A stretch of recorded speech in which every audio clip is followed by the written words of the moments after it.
कलयुग के कोहिनूर राजीव भाई को अवश्य सुनें और अपना जीवन सुखमय बनाएं।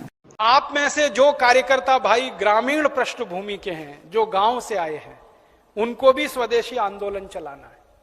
उनको स्वदेशी आंदोलन क्या चलाना है? अपने गांव में विदेशी कंपनियों की सबसे ज्यादा बिकने वाली जो चीज है वो है रासायनिक खाद, जिसको हम यूरिया कहते हैं, डीएपी कहते हैं, सुपर फॉस्फेट कहते हैं, और रासायनिक कीटनाशक जिसको एंडोसल्फान कहते हैं, मेलाथियान कहते हैं, पैराथियान कहते हैं, बेंजीन हेक्साक्लोराइड कहते हैं। तो ये विदेशी कंपनियों के कीटनाशक और रासायनिक खाद ये किसानों के बीच में सबसे ज्यादा खरीदी जाती है, और एक साल में 4,80,000 करोड़ रुपए की खरीदी जाती है रासायनिक खाद और कीटनाशक। माने हमारे किसान हर साल रासायनिक खाद और कीटनाशक खरीदकर विदेशी कंपनियों को 4,80,000 करोड़ रुपए दे रहे हैं। ये भी हमको बचाना है। तो क्या करना है? किसानों को जो समझाना है जाकर गांव गांव में कि भैया ये रासायनिक खाद विदेशी है, ये मत डालो। तो किसान पूछेगा क्या डालें? तो उससे कहो गोबर की खाद डालो, ये रासायनिक खाद मत डालो। तो किसान पूछेगा जी गोबर की खाद में फायदा कम है, रासायनिक खाद में फायदा ज्यादा है। तो उसको बड़े प्रेम से समझाना है कि गोबर की खाद में ही फायदा ज्यादा है, रासायनिक खाद में फायदा तो बहुत कम है, क्योंकि रासायनिक खाद बहुत महंगी मिलती है। पहले एक कट्टा रासायनिक खाद मिलती थी 70 रुपए में, अब एक कट्टा रासायनिक खाद मिलती है 250 रुपए में, 300 रुपए में, 350 रुपए में, और कभी कभी ब्लैक हो जाए तो 500 रुपए में यूरिया। और हर साल कीमत बढ़ती जाती है। क्यों? क्योंकि ये रासायनिक खाद बनती है उन वस्तुओं से जिनको पेट्रोलियम प्रोडक्ट्स कहा जाता है, और सारे पेट्रोलियम प्रोडक्ट्स जिसको नेफ्था कहते हैं वो विदेशों से आता है। इसका पैसा पूरा विदेश में जाता है।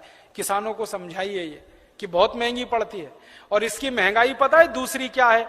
एक बार आपने खेत में 1 कट्टा यूरिया डाल दिया तो अगली बार 2 कट्टा डालना पड़ेगा, 2 बोरे डालना पड़ेगा।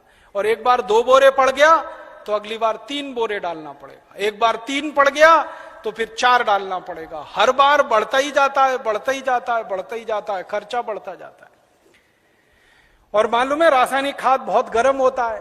गर्म रासायनिक खाद यूरिया डीएपी आप डालते हैं, मिट्टी पूरी चटक जाती है गर्मी के कारण, तो पानी ज्यादा देना पड़ता है। गोबर की खाद लगा के खेती करें तो गेहूं की फसल लेने में 3 पानी लगता है।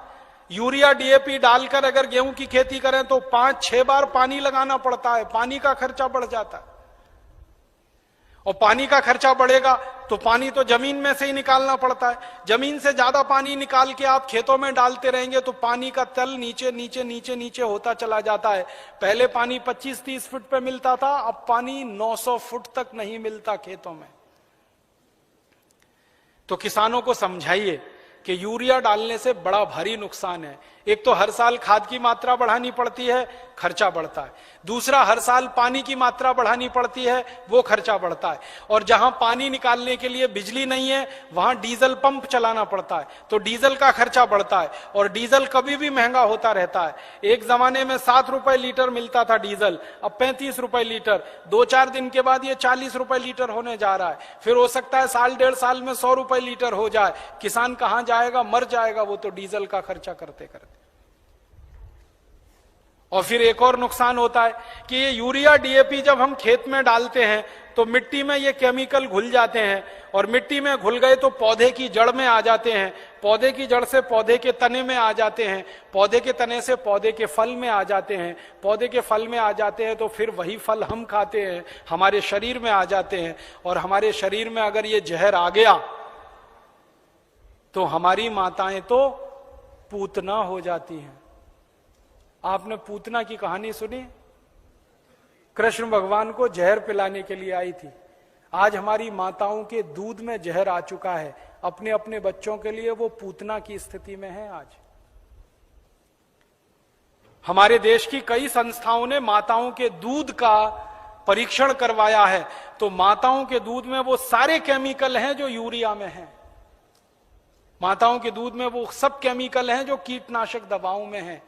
क्योंकि भोजन हम कर रहे हैं, भोजन के साथ वो शरीर में जा रहे हैं। और यही केमिकल हैं जो आपको कैंसर पैदा करवा रहे हैं, जो आप में डायबिटीज दे रहे हैं, जो आप में हाई ब्लड प्रेशर दे रहे हैं, हाइपरटेंशन दे रहे हैं। 148 किस्म की बीमारियां इन जहरों से पैदा होती है।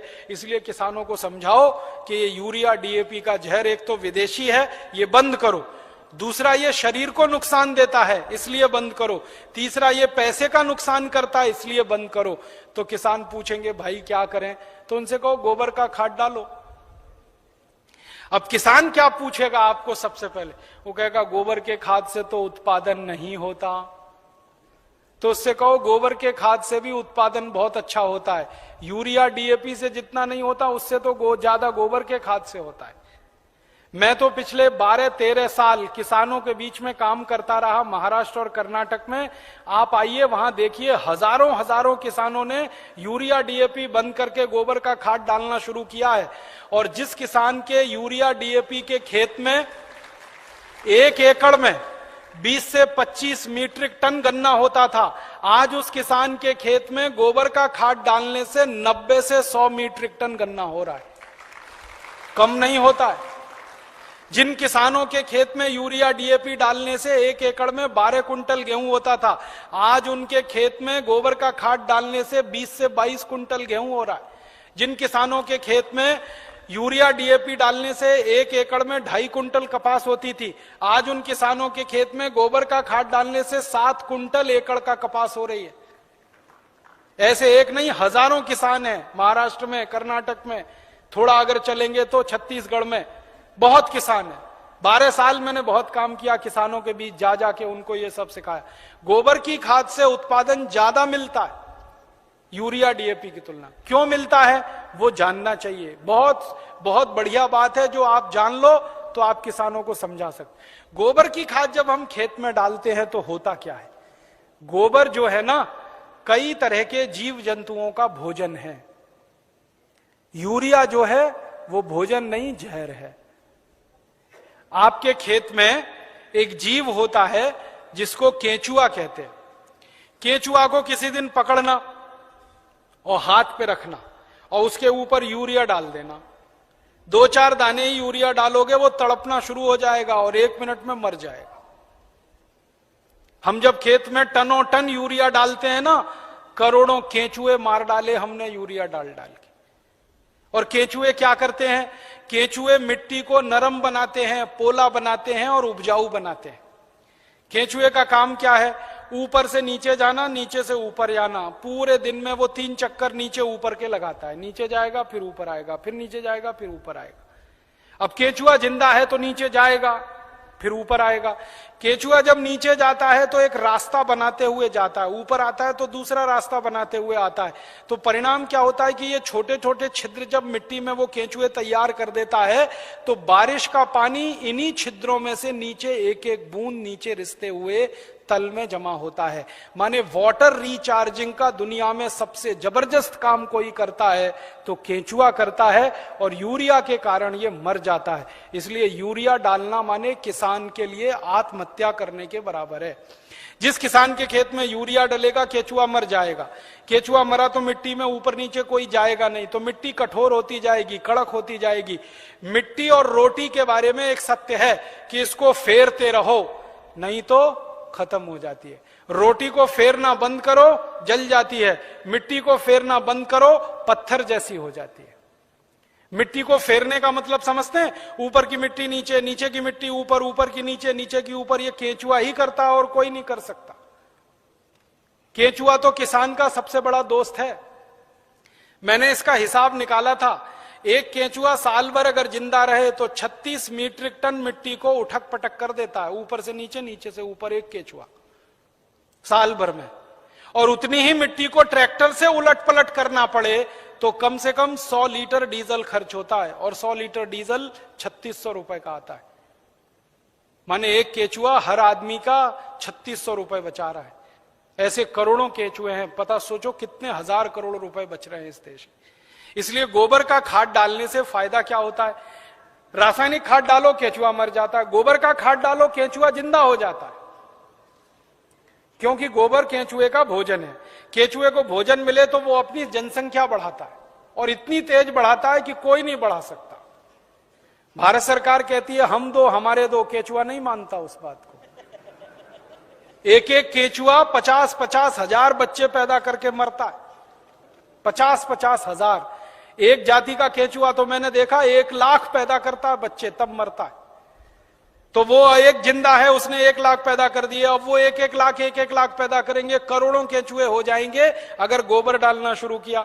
और केचुए ज्यादा होंगे तो मिट्टी फिर उलट पलट होने लगेगी, मिट्टी में छिद्र बनने लगेंगे, तो बारिश का जितना भी पानी गिरेगा सब मिट्टी में आ जाएगा। और पानी मिट्टी में गया तो नदियों में बेकार नहीं बहेगा, तो बाढ़ नहीं आएगी, तो समुद्र में फालतू पानी नहीं जाएगा। इस देश का करोड़ों करोड़ों रुपए का फायदा हो जाएगा। इसलिए आप किसानों को समझाओ गोबर की खाद डालो। फिर कुछ किसान कहेंगे जी उत्पादन होगा क्या? उनसे कहना गारंटी मेरी, गारंटी भारत स्वाभिमान ट्रस्ट की। थोड़े दिन में भारत स्वाभिमान ट्रस्ट की तरफ से हम किसानों को कहेंगे कि आप बिंदास गोबर की खाद डालो, गारंटी हमारी, 1 ग्राम भी उत्पादन कम नहीं होगा। कैसे कम नहीं होगा? डालने का तरीका है। डालने का तरीका क्या है? अभी किसान गोबर कैसे डालते हैं? गोबर डालते हैं, वो घूरा है, घूरा गांव में कचरा डालने का, वहां गोबर इकट्ठा करते हैं। 6 महीने 8 महीने साल भर वो सूखता रहता है और सूख सूख के उसकी सारी ताकत निकल जाती है। फिर वो सूखा हुआ गोबर हम डालते हैं, इससे उत्पादन ज्यादा नहीं आता। गोबर को हमेशा गीला डालना चाहिए, ताजा डालना चाहिए। गोबर को अगर पानी में घोल के डालो ना तो वही 3 गुना ज्यादा फायदा करता है। तो किसानों को यह समझाओ कि गोबर को सुखा के खेत में ना डालें, उसको पानी में घोल के डालें। तो कैसे घोलेंगे पानी में, उसका फॉर्मूला लिख लो आप। और जो जो गांव में जाने वाले कार्यकर्ता है, ये सब किसानों को आप बोलो कितना गोबर डालना है, कितना पानी उसमें मिलाना है, कितने बीघे के लिए काम में लाना है उसको।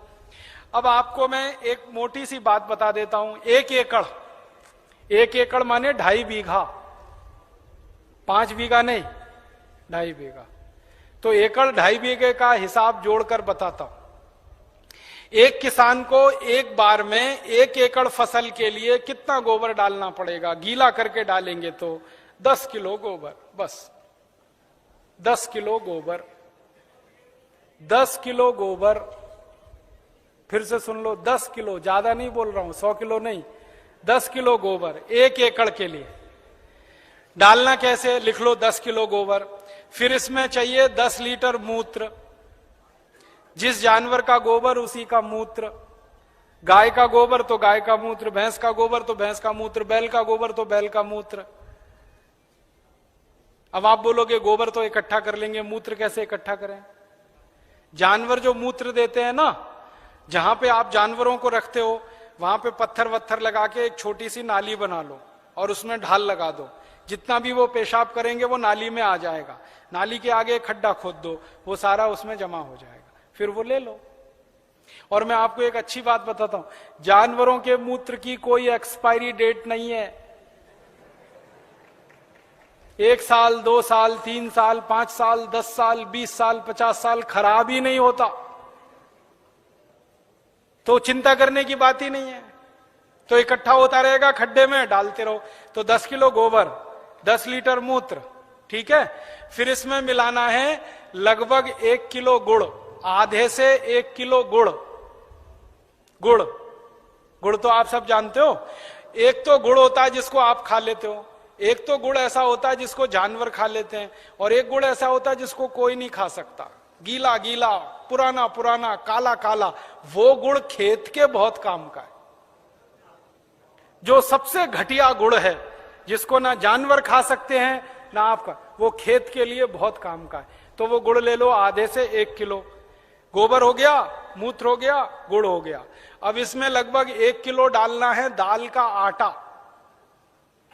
दाल है ना, दाल, अरहर की दाल, मूंग की दाल, उड़द की दाल, चने की दाल, सोयाबीन की दाल, खेसारी की दाल, कोई भी दाल, 1 किलो उसका आटा।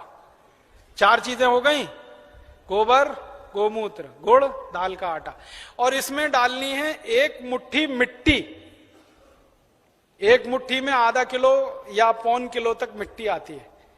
मिट्टी कहां से लानी है? आपके खेत के आसपास अगर पीपल का कोई पेड़ है, बरगद का कोई पेड़ है, तो उसके नीचे से खोद लो मिट्टी। पीपल के पेड़ के नीचे की या बरगद के पेड़ के नीचे की? पीपल और बरगद के पेड़ के नीचे की ही मिट्टी क्यों खोदना? आपको मालूम है पीपल और बरगद के पेड़ हर समय ऑक्सीजन देने वाले पेड़ हैं, और ज्यादा ऑक्सीजन देने वाले पेड़ के नीचे जीवाणुओं की संख्या बहुत होती है। तो पीपल और बरगद के पेड़ के मिट्टी में जीवाणु सबसे ज्यादा होते हैं, यही जीवाणु खेत को चाहिए। तो मिट्टी ले ली, 5 चीजें हो गई, गोबर 10 किलो, मूत्र 10 लीटर, गुड़ लगभग 1 किलो, दाल का आटा 1 किलो और मिट्टी लगभग 1 किलो। ये 5 चीजों मिला दो, घोल दो। हाथ से घोल लेना, खराब नहीं होंगे हाथ, नहीं तो डंडे से घोल देना। एक ड्रम में घोल लेना, प्लास्टिक के ड्रम में घोल लेना, नहीं तो लोहे के ड्रम में घोल लेना। प्लास्टिक का होगा तो अच्छा, लोहे वाला क्षरण ज्यादा होता है। अब इसको घोल के 15 दिन रख देना, 15 दिन रख देना। घोलने में तकलीफ आए तो थोड़ा पानी मिला देना, ज्यादा मत मिलाना, थोड़ा ही मिलाना। घोल के 15 दिन रख देना। 15 दिन के बाद यह खाद तैयार हो जाएगा। इस खाद में क्या होगा? करोड़ों करोड़ों सूक्ष्म जीवाणु पैदा हो जाएंगे। वो जो मिट्टी डाली ना, मिट्टी के जीवाणु अगर 1 लाख हैं तो 15 दिन में वो 100 करोड़ से ज्यादा हो जाएंगे। ढक के रख लो तो अच्छा है, छांव में रखना सबसे अच्छा, धूप में बिल्कुल मत रखना। पेड़ के नीचे की छांव में रखना, नहीं तो कोई ऐसी जगह रखना जहां सूर्य का प्रकाश ना आता हो, और इस पे कपड़ा बांध दो, ढक्कन लगा दो, जैसे है ढक लो। अब ये 15 दिन में तैयार हो गया, इसमें करोड़ों जीवाणु तैयार हो गए। अब ये जीवाणु घोल, इसको जीवाणु घोल कहते हैं, इसको खेत में डालना है। डालने से पहले इसमें पानी मिलाना है, और पानी कितना मिलाना है? जितना गोबर था उसका 10 गुना पानी, 10 गुना कम से कम। 100 लीटर पानी, 10 किलो गोबर तो 100 लीटर पानी, और ज्यादा से ज्यादा पानी मिला सकते हैं तो 200 लीटर। तो 100 से 200 लीटर पानी मिला लिया। अब ये पूरा परफेक्ट घोल हो गया। इसको 1 एकड़ के खेत में छिड़कना है, जैसे पानी छिड़कते हैं ना मिट्टी दबाने के लिए, ऐसे ही छिड़कना है बस। आप इसको छिड़क देंगे तो ये करोड़ों जीवाणु मिट्टी में पहुंच जाएंगे।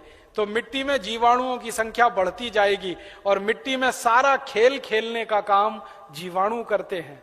आपको मालूम है जीवाणु क्या करते हैं? जीवाणु सारा काम करते हैं। पौधे की जड़ को नाइट्रोजन की जरूरत है तो ये जीवाणु उपलब्ध कराते हैं।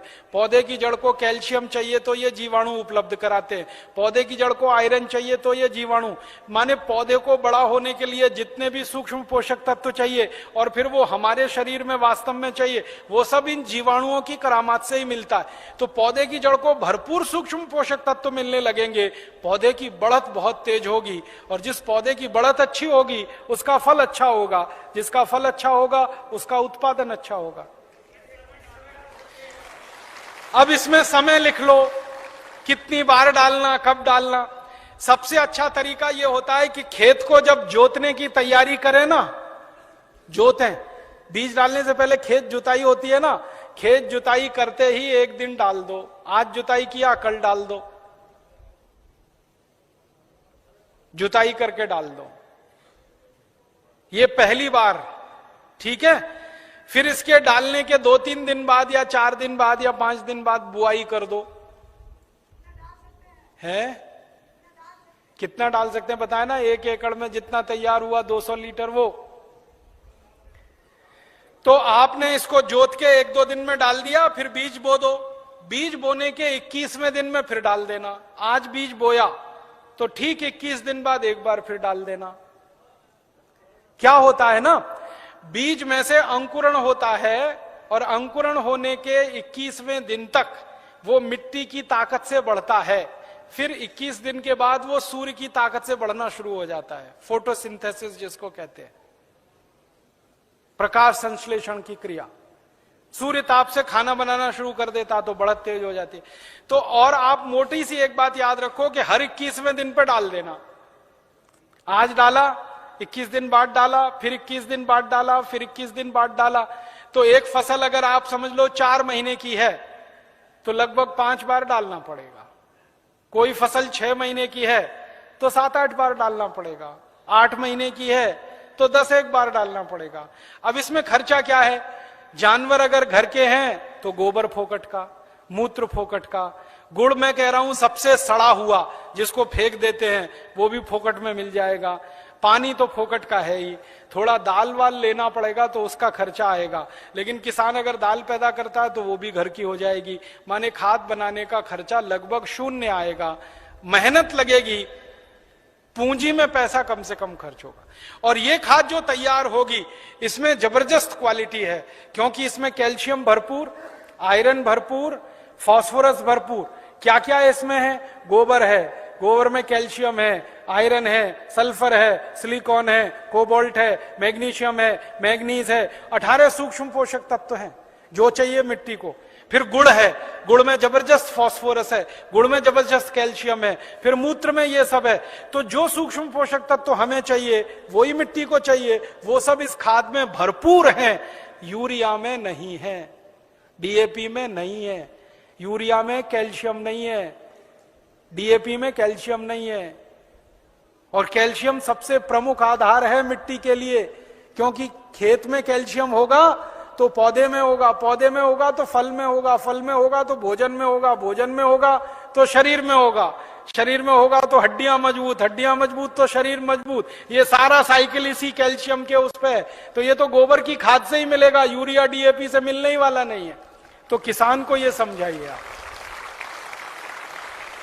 अब आपको समझ में आ गया, हर 21 दिन में डालना है, जबरदस्त फसल आएगी। पहली बार जब आप डालोगे ना तो किसान थोड़ा झिझक करेगा, उसको भरोसा नहीं है, विश्वास नहीं है, तो उसको कहना कि भाई तुम डालो, नुकसान तुम्हारा नहीं होगा। मैंने बहुत किसानों का हिसाब निकाला है, खराब से खराब खेत में जब गोबर का खाद डालते हैं ना तो गेहूं का उत्पादन पहले साल की तुलना में थोड़ा ही कम आता है, लेकिन उत्पादन जितना कम आता है उससे ज्यादा खर्चा बच जाता है, तो वो बराबर मामला बैठता है। हम यूरिया डीएपी में खर्चा करते हैं हजारों रुपए का, तब उत्पादन लेते हैं, यहां खर्चा ही नहीं है, थोड़ा उत्पादन कम भी हुआ तो फायदा ही है, नुकसान कुछ नहीं, इसलिए किसी किसान का नुकसान नहीं। और 2-3 साल लगातार आपने डाल दिया तो उत्पादन बढ़ना शुरू हो जाता है, लगातार बढ़ता है। और 10-12 साल में तो कई खेत ऐसे हैं जहां उत्पादन सीधे डबल हो जाता है, 100% की बढ़ोतरी हो जाती है। नहीं, छानने की जरूरत नहीं है, ऐसे ही डालो, उसमें जितना कचरा है सब खेत में जाने दो, क्योंकि कचरे में जीवाणुओं की संख्या और तेजी से बढ़ेगी, छानने की जरूरत नहीं है। अब आप डालोगे कैसे, ये प्रश्न है। तो उसके लिए 4 विधि है। पहली विधि ये है कि सीधे डब्बा लो और छिड़काव करो, खेत पे भरो और छिड़क दो, भरो और छिड़क दो। अब कहोगे जी खेत बहुत बड़ा है, ये तो नहीं चल सकता, तो दूसरा तरीका बताता हूं। खेत में पानी लगाते हैं ना, पानी में डाल दो, नाली में से पानी जा रहा है ना, एक टंकी में भर के ये खाद रख दो, उसमें नल लगा दो, टोटी खोल दो, टपक टपक पानी में गिरता रहेगा, खेत में चला जाएगा। ये दूसरा तरीका। तीसरा तरीका ये है कि अगर किसी के घर में जानवरों की संख्या ज्यादा है तो गोबर ज्यादा होगा उसके पास, तो थोड़ा सा गोबर तो इसमें इस्तेमाल हुआ, बचे हुए गोबर का क्या करेंगे? तो बचा हुआ गोबर अगर सूखा है तो उसको इसी में डाल देना 15 दिन के बाद 200 लीटर पानी मिला के, तो वो गोबर भी गीला हो जाएगा। गीले गोबर के लड्डू बना लो और लड्डुओं को खेत में फेंक दो तो खाद पहुंच जाएगा। और एक तरीका है, खेत में से मिट्टी खोद लो, मिट्टी खोद लो, मिट्टी में ये पूरा घोल मिला दो, मिट्टी गीली हो गई, मिट्टी के लड्डू बना लो, लड्डुओं को खेत में फेंक दो तो खाद पहुंच जाएगा। तो पानी के साथ दे सकते हैं, छिड़क के डाल सकते हैं, गोबर या मिट्टी को लड्डू बना के डाल सकते हैं। और एक आखिरी तरीका है, स्प्रे मशीन अगर अपने पास है तो उसका आगे से नोजल निकाल दो, नोजल निकाल दो, फिर उससे स्प्रे कर दो। अब इसमें ध्यान ये रखना है कि ये फसल पे स्प्रे नहीं होगा, ये जमीन पे होगा, मिट्टी पे होगा। फसल पे डालने से फायदा नहीं मिलेगा, मिट्टी में डालना है इसको। तो अगर फसल ऊंची है तब कैसे डालेंगे? तब तो पानी लगाओगे तभी डालना सबसे अच्छा है। इसमें एक तरीका यह है कि खेत का मुहाना होता है ना, जहां से पानी घुसता है, वहां एक आदमी को बिठा दो, डब्बा लेके पटकता रहेगा, उसमें पानी के साथ जाता रहेगा और पानी के साथ पूरे खेत में बराबर मात्रा में जाता है और रिजल्ट उसका सबसे अच्छा आता है। और एक तरीका है इसको डालने का, अगर आपके घर में गोबर का वो बनाते हैं ना, क्या कहते हैं उसको, कंडा कहते हैं, उपला कहते हैं, क्या कहते हैं, कंडा उपला जो भी कहते हैं, उसको जलाते हैं। जलाने के बाद राख निकलती है ना, वो राख इकट्ठी कर लो और ये घोल और राख मिला दो और फिर लड्डू बन जाएंगे, फिर खेत में छिड़क दो, तो इसका तो जबरदस्त उत्पादन आता है। क्योंकि जो राख है ना, इसमें कई केमिकल अतिरिक्त हैं जो गोबर और गोमूत्र से भी ज्यादा है। तो ये तरीका समझ में आ गया। हर 21 दिन पे डालेंगे। 4 महीने की फसल है तो 5-6 बार डालना पड़ेगा, 6 महीने हैं तो 7-8 बार। इसी तरह से पूरी खेती होती रहेगी। गोबर किसी भी जानवर का, गाय का हो, भैंस का हो, बैल का हो, बकरी बकरे का हो, गधे घोड़े का हो, हाथी ऊंट का हो, कोई भी हो, सब चलेगा। मूत्र भी किसी जानवर का, ठीक है। और आधा आधा मिले तो वो भी चलेगा। गाय का आधा ले लिया, भैंस का आधा, किसी के पास गाय नहीं हो, किसी के पास भैंस नहीं हो, एक एक गाय एक एक भैंस और खेत बड़ा है तो आधा आधा, सब मिक्सिंग करके चलेगा। बस एक ही सावधानी रखना कि जो जो गाय का गोबर लो तो वो देशी गाय हो तो अच्छा होगा। जर्सी का फायदा पूरा नहीं करेगा। और जर्सी का ही गोबर है तो उसमें देशी का मिला लेना, नहीं तो कोई फायदा नहीं करेगा। जर्सी गाय है, उसका गोबर है, उसमें देशी गाय का 1-2 किलो गोबर मिला लेना। वो वैसे ही काम करता है जैसे 100 किलो दूध में 1 चम्मच दही डालो तो पूरा दूध दही हो जाता है। वैसे ही 100 किलो जर्सी गाय के गोबर में 1 किलो देशी का डाल दो तो देशी गाय के जीवाणु अपनी संख्या अपने आप बढ़ा लेते हैं। और धीरे धीरे मेरी बात मानो तो जर्सी गाय बेचते जाना, देशी लेते जाना, क्योंकि ये जर्सी गाय के दूध में दम नहीं है। आपको मालूम नहीं है, दुनिया में भारत को छोड़कर जर्सी गाय का दूध कोई देश नहीं पीता। डेनमार्क में सबसे ज्यादा जर्सी गाय है। डेनमार्क वाले दूध ही नहीं पीते। क्यों नहीं पीते? कैंसर होने की संभावना है जर्सी गाय के दूध से। घुटनों का दर्द तो तुरंत हो जाता है, बड़ी बड़ी बीमारियां होती हैं। और जर्सी गाय को एक खतरनाक बीमारी होती है, मैड काउ डिसीज। उस बीमारी के चक्कर में दूध भी उसका प्रदूषित होता है। इसलिए जर्सी का दूध दुनिया में कोई नहीं पीता। डेनमार्क की सरकार तो दूध ज्यादा होने पे समुद्र में फेंकवा देती है। आपको सुनकर हैरानी होगी, डेनमार्क में दूध बहुत है, चाय बिना दूध की पीते हैं सबके सब, क्योंकि वो दूध उनको खराब लगता है। तो जर्सी गाय बेच के देशी लेते जाना। भैंस हो तो उसका तो चल जाएगा, बैल का चल जाए। अब एक आखिरी चीज और बता दूं, उसको आप लिख लो। ये तो हुआ खाद। अब किसान कहेगा कीड़ा लग गया तो कीड़ा लग सकता है ना, तो उसका भी एक फॉर्मूला लिख लो। कीड़ा अगर लगता है, कीट लगता है, तो उसकी दवा भी हम खुद बना के छिड़क सकते हैं, पैसा खर्च करने की जरूरत नहीं।